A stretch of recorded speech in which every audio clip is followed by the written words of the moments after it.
Para apresentar os grandes projetos logísticos nas Américas, gostaria de pedir ao Sr. Kevin Traver, Vice-Presidente de Desenvolvimento de Negócios da AAPA, para apresentar este painel.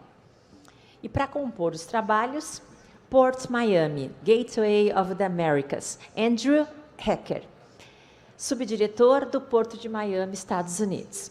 Investimentos no setor portuário privado no Brasil, Murillo Barbosa, Diretor-Presidente da Associação de Terminais Portuários Privados, AAPA. Sejam bem-vindos. Bom painel. Thank you. Hello, everybody. My name is Kevin Traver. I'm with the AAPA in Washington, D.C. I'd like to take a second just to say thank you all for coming to AAP Latino again. This is my second event, and this is even better than the one last year in Cartagena. I was so excited, and Santos is such a beautiful place to be. We're going to have a great conversation today with our two panelists. I just want to kind of set the stage a little bit. As an industry, ports in the Western Hemisphere have seen a massive increase in major infrastructure problems and projects over the last 3 years. And the topic today for us is what's pushing that explosion? What is driving that change that's happening within our industry in the Western Hemisphere? There are certainly some really obvious ones.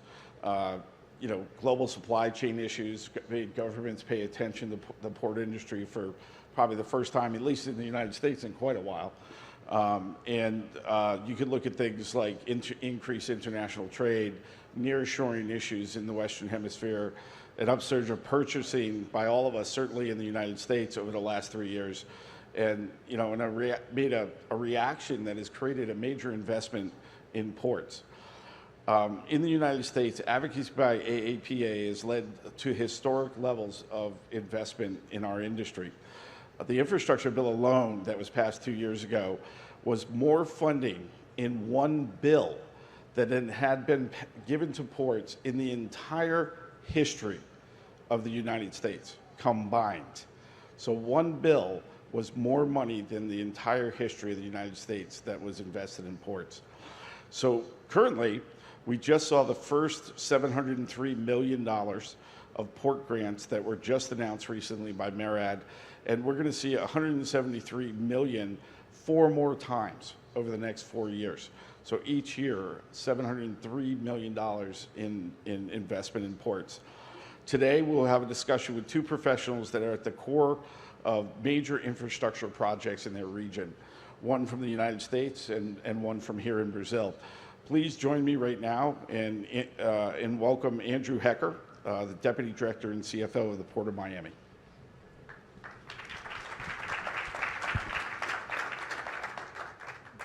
Thank you, Kevin, and thank you to everyone at AAPA, Kevin, Chris, my dear friend Rafa. I'm so happy to be here.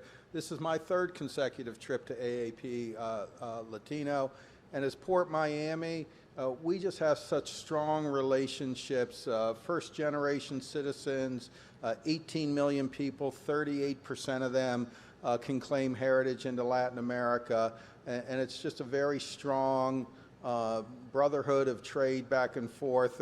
We call ourselves the Gateway of the Americas, and we do that for a very good reason. The majority of our trade is with Latin America. So when AAPA asked me to speak about, or Port Miami to speak about major projects, we couldn't have been happier. We have something on the horizon that's game-changing for us, and we think it's going to be game-changing for Latin America and trade within the Western Hemisphere. So I need is this my clicker? Perfect, okay, good. All right, so when we talk about Port Miami, we're an island, 520 acres. We also happen to be the cruise capital of the world, so our 520 acres is divided almost in half between 200 acres of cargo activity to the south, and then our cruise activity to the north. And as an island, we're restricted in our ability to grow, and we can do infrastructure investments to increase efficiency, to increase density, but there's a limitation with what we can do with our footprint, our port footprint. And we've come to the realization we're starting to see tremendous increases in trade in both directions, and the majority of it is north-south. So as our port, over the last 10 years, we've already invested about $1 billion. And we've done that through deepening our channel to 14.9 meters, bringing in additional ship-to-shore gantry cranes, superpost Panamax, rebuilding our on-dock rail, and creating a tunnel, much like the Port of Santos is planning to provide direct connection out to the interstate system. We opened that tunnel in 2015.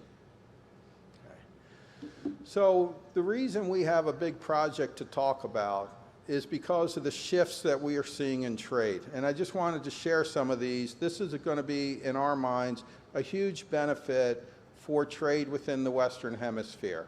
And while some of these changes may be cyclical, the price of fuel, geopolitical, who's our adversary today is our friend 20 years from now, and back and forth, we have a couple of major drivers. Because manufacturing originally left the U.S. back in the 1970s and the 1980s and sought out Asia, China, Vietnam, places like that, purely on a labor differential. That labor differential does not exist to the degree it used to when you look at manufacturing and the cost of doing trade back in Western Hemisphere countries. As those investments in facilities and manufacturing plants over in Asia, as they start to depreciate out, or they need to be expanded, or the technology investment needs to be increased, we're finding companies are bringing that production back to the Western Hemisphere. We've seen a lot come to Guatemala and to Mexico and to Colombia and other nations within Latin America. So where Miami always did well as a port, we're the largest port in Florida, and we had our fair share of trade east-west between the United States and Asia and Europe, we're ideally positioned to create trade lanes between the United States and Latin America. So that is one thing that has been a big driver. Another issue that is not going to go away, it's not cyclical, is we're losing the production of food in the United States. The water shortages in California and drought and those things are reducing the amount that the U.S. produces year after year. Double-digit decreases in food production for the last 4 years. We're seeing that food now get sourced from Latin American countries. And that creates a great base, a volume of trade upon which you can then build into other industries. Okay. So it's a very simple chart, but if you start with a base commodity that everyone knows how to trade, like agriculture, and if you look at Florida, for example, with this most recent hurricane, our entire citrus crop was wiped out. So where are we going to get citrus from? Oranges from Brazil, limes and lemons, Colombia, other locations, but we're going to need to start importing that. And it's going to be a permanent increase, again, as we lose production in places in the United States. And then as economic cycles go, you build upon that and you start to see the next wave of industrial products move back and forth. Textiles, footwear, furniture, base type of retail products. And we've already seen companies, City Furniture, relocate from Vietnam back into the Western Hemisphere, Latin American countries. And really, Gartner, which is a big research study group in the United States, has surveyed and says 260 companies are going to be repatriating a portion of their manufacturing from Asia back into Latin America. And then as economic industries build, you move up and you start to go to technology, manufactured goods, retail items, medical devices, and what have you. And we're starting to see this growth in Latin America, and we're starting to see this increased trade with the United States. Okay. So I mentioned, I'll just go real briefly, perishables, fruits, vegetables, proteins is a big part of where this trade will start. And so we're preparing projects and we're going to start developing a tremendous amount of infrastructure in in order to be able to handle that trade from Miami into the United States and with Latin American countries. So this is the beginning of me explaining what our big project is going to be. We're going to invest $800 million US dollars to increase our capacity, including inland ports. And since we're having to make all this investment with new infrastructure, we're going to decarbonize the entire supply chain.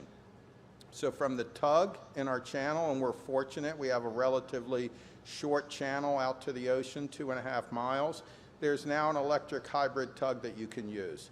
So we bring the vessel to berth with electric tugs. We plug into cold ironing or shore power. Our ship-to-shore gantry cranes are already electrified, and we're going to be adding 6 more. And now we're in the first phases. We've already implemented a number of electric RTG stacks.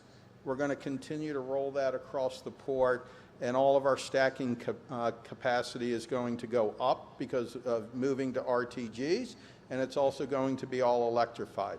We're working with our yards, and we're going to start implementing electric drayage vehicles, hustlers and mules, to move the cargo back and forth between the stacks. And then with our partners, including Wabtec, that builds electric locomotives, we're going to be adding track at our inland port, and we're going to be electrifying the locomotives to then be able to shuttle rail in and out of Florida with electricity.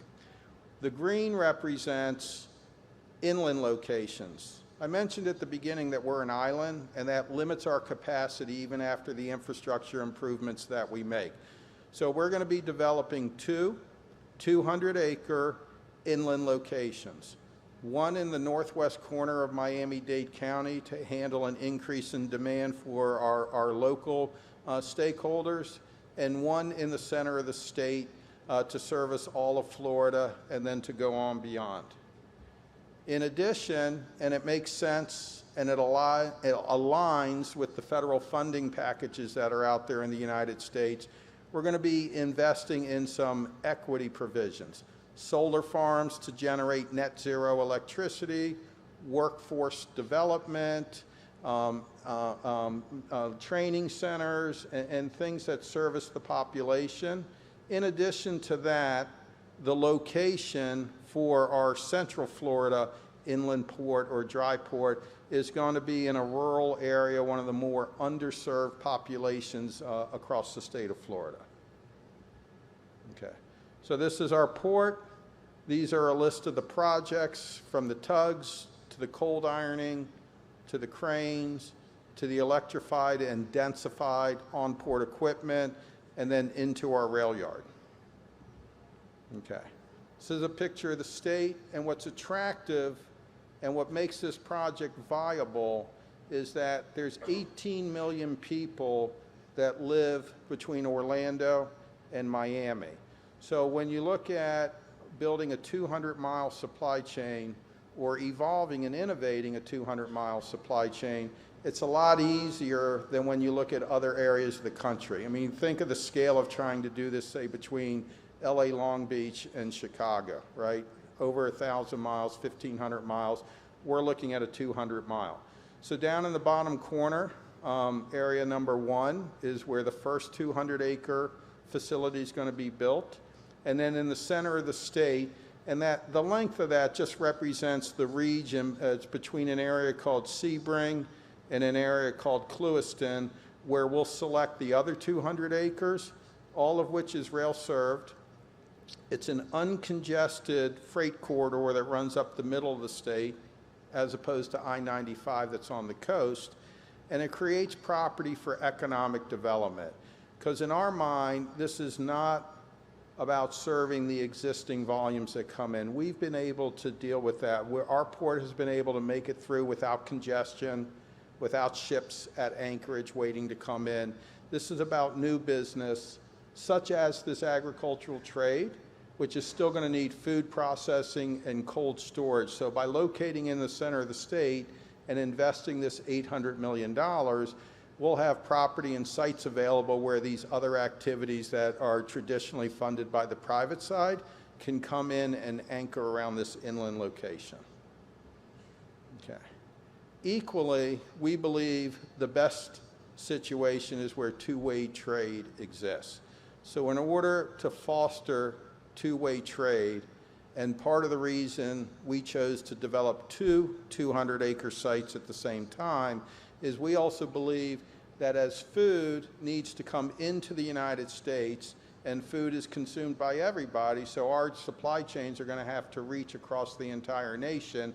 That becomes a beautiful conduit for then collecting exports and using our sites as an export consolidation center to then bring trade back into Latin America. Okay. Okay, this is my second to last slide. So this is the concept plan on our first site. It's a decommissioned airport that is being granted to us by the Airport Authority. It's a sister agency, and this is what it'll equal when we're done. A large intermodal center, rail served by electric locomotives, 200 acres of yard capacity, and right outside of the urban area so that cargo can move much freer. Our goal and what we believe will happen is we'll be able to increase capacity significantly by having on-port dwell times down to 2 days plus or minus, hopefully less than 2 days. And in fact, telling the customer and telling the stakeholder, you don't have to come through urbanized Miami, and you don't have to come to the port very often unless your cargo is so local that makes sense. Your cargo will be gated out here. That already takes you out of the congested areas and gives you free-flowing traffic out to the rest of the state. Okay. So that's our big project, $800 million. It is solely focused on increasing trade with Latin America. So, obrigado, thank you very much.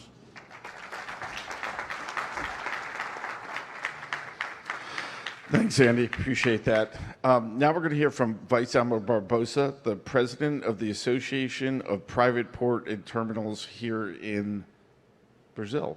Thank you, sir.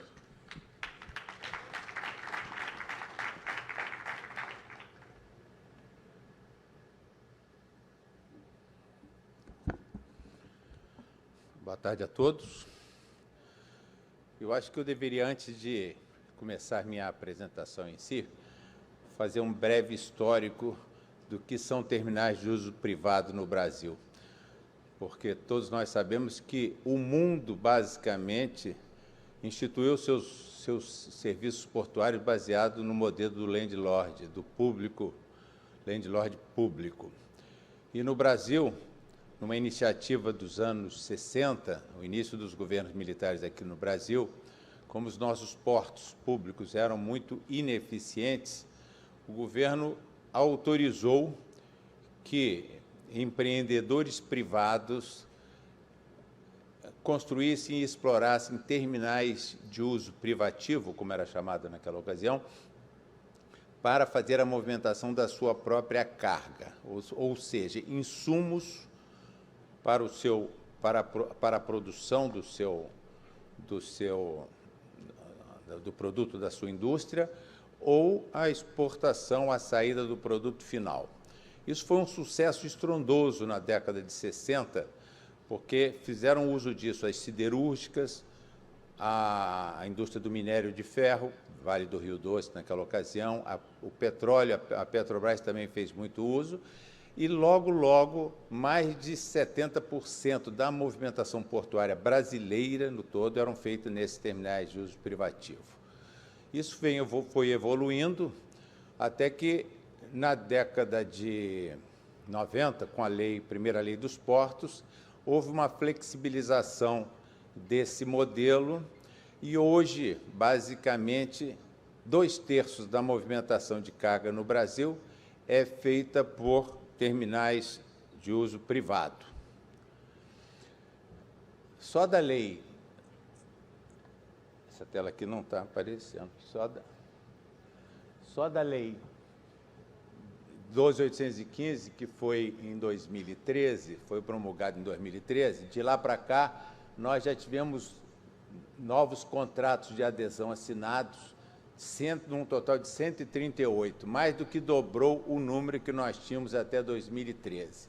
uma expansão de 20 dos terminais antigos foram autorizados, num total de investimentos de quase 57 bilhões de reais.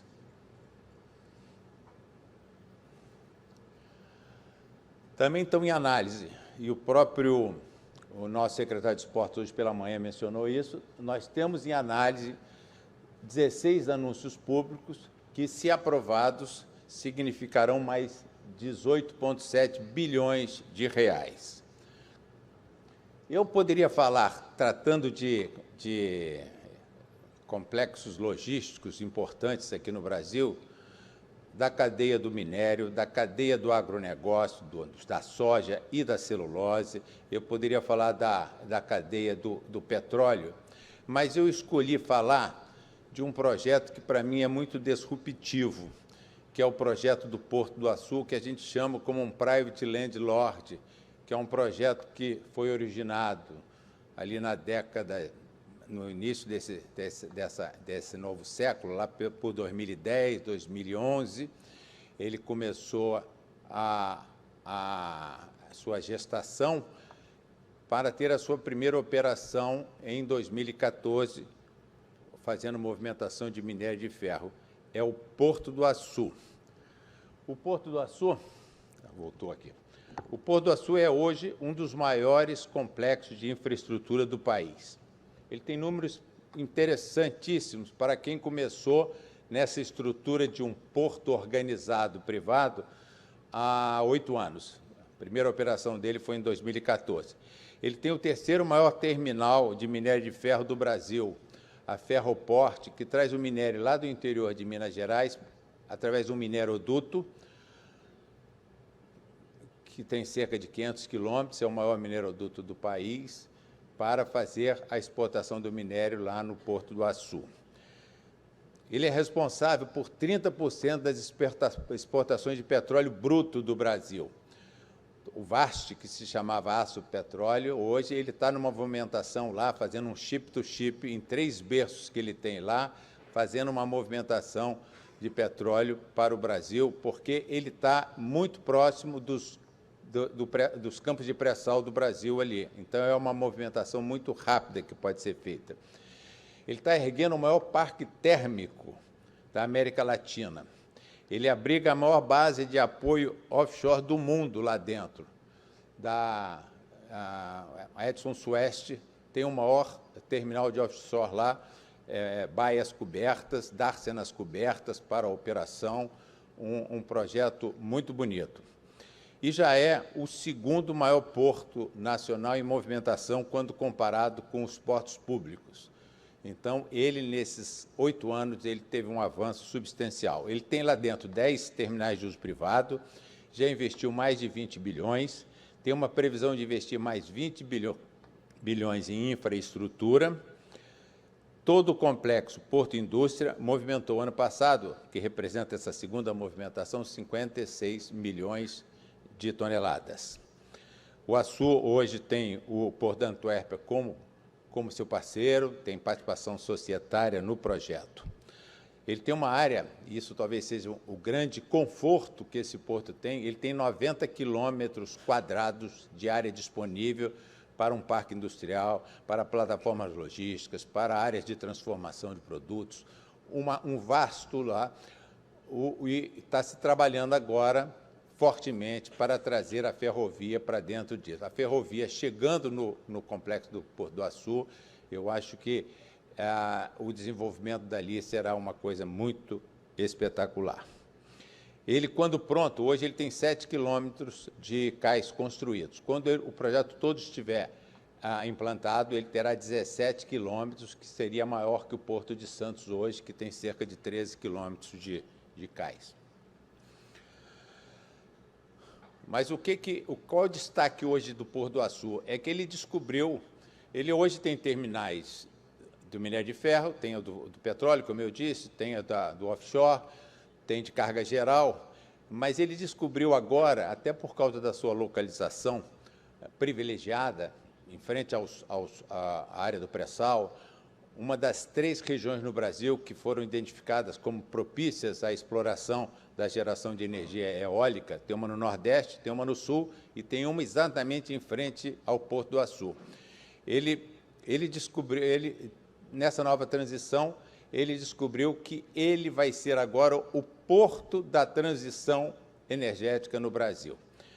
Ele, em função justamente dessa localização, licenciamentos ambientais, condições climáticas ideais para a construção de parques eólicos, offshore e de energia solar, vocação para atender toda a cadeia de valor dos renováveis, da geração de energia à fabricação de equipamentos em logística. Em função dessa área disponível, né, da facilidade de movimentação pelos terminais que ele tem de carga geral, parcerias em andamento para instalação de plantas de hidrogênio verde, potencial para a produção de amônia verde a partir dessas plantas de hidrogênio, formação de um cluster químico sustentável, incluindo combustíveis alternativos derivados da amônia verde, do metanol e do etileno.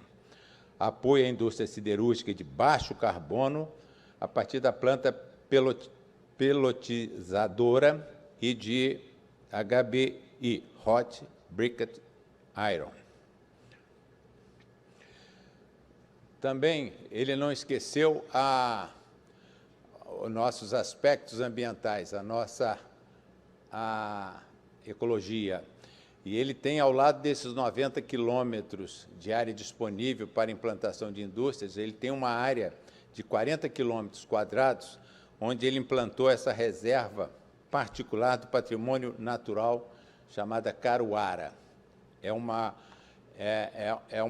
sensação muito boa quando a gente faz uma incursão por dentro desse parque, uma coisa totalmente fora da atividade portuária, preservação de tartarugas, preservação de aves, preservação da flora. É um projeto bastante interessante. Como encarregado desse projeto, o fundador dele está aqui, eu estou fazendo essa homenagem à Reserva Caruara. Ela foi criada em 2012 pelo Porto do Açu Operações, e a missão dela é proteger, restaurar, promover a biodiversidade do maior fragmento remanescente da restinga em área privada do Brasil, por meio de ações e serviços que gerem conhecimento científico, educação e benefícios sociais e econômicos. Isso é basicamente o que eu tinha preparado, porque eu não poderia falar de todos os projetos que nós tínhamos. Rapidamente aí, algumas iniciativas em andamento no Porto do Açu, que é o hidrogênio verde, renováveis são habilitadores para o desenvolvimento sustentável, memorando de entendimento com Shell, Neoenergia e EDF, mas eu soube agora, há pouco, que a Total também acabou de assinar mais um memorando de entendimento para estudar a implantação de uma base de apoio para a implantação de projetos de eólica offshore e o desenvolvimento de plantas de hidrogênio estratégica na ligação de rotas internacionais de energia, sendo a Ásia, Europa, o principal mercado para a planta. Isso aí está muito alinhado com o painel anterior, que falou muito qual seria os produtos disponíveis nessa procura por um combustível sustentável, né?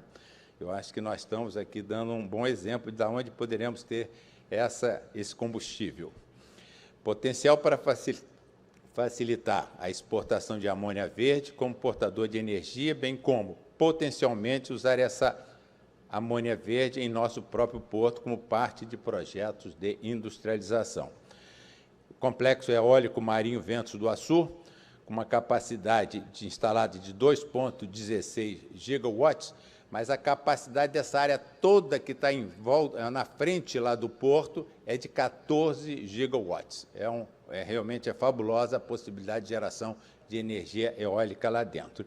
E o contrato com a Equinor, possibilidade de desenvolvimento de uma planta de geração solar fotovoltaica na retroárea do Porto do Açu. Mais de 200, aqui está 150, mas é mais de 220 megawatts de capacidade. Vou falar rapidamente agora, nesse minuto que me sobra, de alguns outros projetos muito importantes que já têm a autorização para serem implementados e estão hoje num processo de licenciamento ambiental ou até de busca de investidores para fazer isso. Um é o Portuário, a foto está aí dele, uma área muito grande, para um investimento autorizado de 6,2 bilhões. Eu não vou entrar nos detalhes porque eu não tenho tempo, mas a apresentação ficará disponível para quem tiver interesse futuro. Terminal portuário do Alcântara, lá perto de Itaqui, lá no estado do Maranhão, também um projeto belíssimo, que também necessita de investimentos para a sua concretização.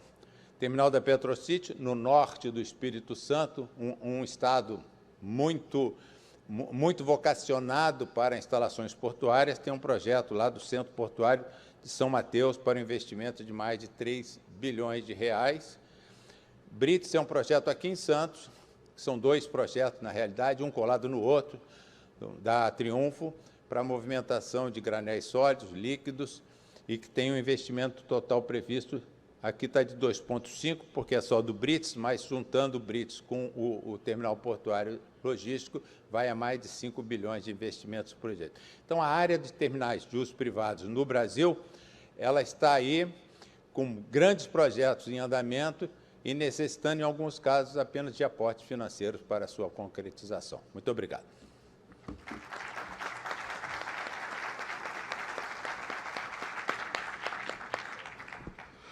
All right, I think we have a time for a question for each of our participants. I want to start with Andy, Admiral. And so, Andy, my understanding, we talked about this earlier, was that you're going to open up your inland port to all the other ports of Florida. And first off, the first part of the question is explain why you're going to do that, okay, after making an $800 million investment. And secondly, how do you think, this is a long duration project. It's going to take a little while to get done. But when it's done, talk a little bit about how this is going to affect, you touched on it a little bit in your presentation, but trade with within the Western Hemisphere, then globally a little bit more, if you could dig into that a bit. All right. Yeah, thank you, Kevin. The way we look at it is, and if you recall, you go back to the presentation where we're an island port. And even with the inland locations, we can still only handle the maximum velocity of the cargo we can get across the quay, right? So, you take our 6,000, 7,000 linear feet, no matter how many superposed Panamax cranes, we can only bring in so many vessels at a time, berth them, and even with reduced dwell times and pushing that cargo out to an inland port as quickly as possible, we don't believe that Port Miami volumes alone are going to be able to handle this increased demand. So while we find that there's some benefit in controlling it, pushing for the development of it quicker than perhaps all of the ports in Florida would get behind this, they're all supportive of it, but to really create kind of a consortium is better to bring it online. We certainly know that we're going to benefit, but the entire state's going to benefit. And some of these demand figures we're looking at just with agricultural product alone is going to have to come into numerous ports in order to satisfy the consumption across the nation. So that's really a big part of it.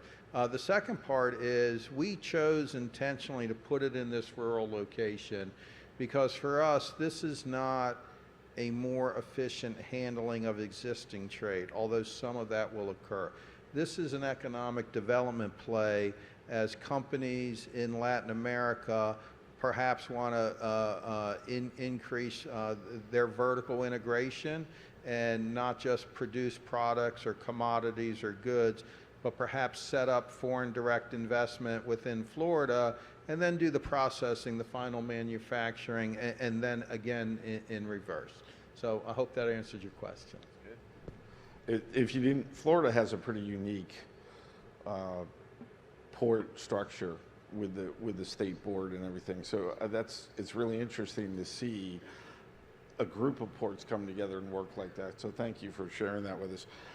Admiral, you outlined some really impressive projects. So look in your crystal ball and think 10, 20, 30 years down the road. What is the state of the infrastructure of Brazilian ports? And again, kind of the same question for Andy. How does that change the global supply chain here in Brazil and your work in the global supply chain? Bom, se eu entendi corretamente, saber como é que estariam os portos brasileiros daqui a 10 anos, né?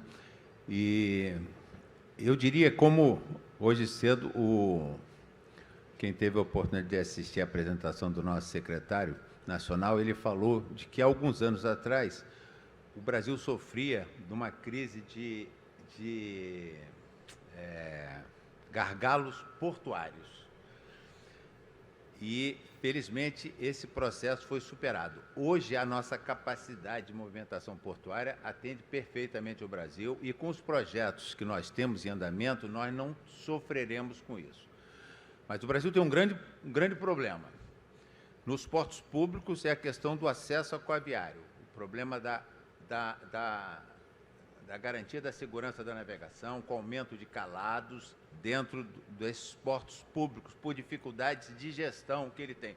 Daí o projeto de desestatização em curso no Brasil, para ver se supera isso. Esse é um problema que não afeta os terminais de uso privado, porque como eles fazem os investimentos com os seus próprios recursos, hoje o acesso aquaviário, o Porto do Açu, por exemplo, que eu acabei de apresentar, tem uma profundidade de 25 metros no seu canal, para receber qualquer VLCC e qualquer Valemax para minério que tem lá. Então, nós não temos esse problema lá. Nós temos um grande problema, e isso poderá vir a ser um gargalo daqui a 10 anos, que é o da infraestrutura terrestre. Acesso por rodovias e acesso por ferrovias nos portos brasileiros, principalmente nos terminais de uso privado, que dentro da prioridade do governo, eles não são atendidos como são atendidos os portos públicos. Então, tem que haver um esforço suplementar para tentar rever essa posição. Eu cheguei a mencionar que o Porto do Açu hoje não tem ferrovia. Isso realmente é inacreditável que um porto dessa dimensão não seja servido por um modal ferroviário, né? Isso está avançando, talvez nos próximos anos a gente tenha a solução, mas o grão brasileiro, que é produzido no centro do Brasil, no estado do Mato Grosso, nós não temos acesso ao norte por ferrovia, só por caminhões, milhares e milhares de caminhões.